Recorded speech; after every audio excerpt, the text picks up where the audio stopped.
Nike GT Hustle 3 has gained widespread recognition as Victor Wembanyama's go-to on-court sneaker, an association Nike has emphasized by featuring the Rookie of the Year in its exclusive Black Label collection.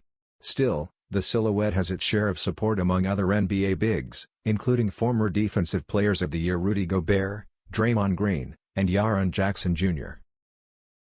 Though only Kevin Love currently wears the model in Miami, Nike is giving the Hustle 3 a South Beach-inspired makeover.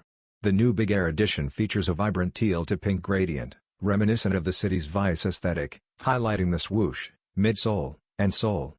A bold Big Air graphic on the midsole ties it all together, echoing similar styling seen on shoes like the Air Max Plus.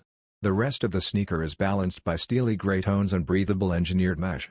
Expect a retail price of $190 when it hits stores soon.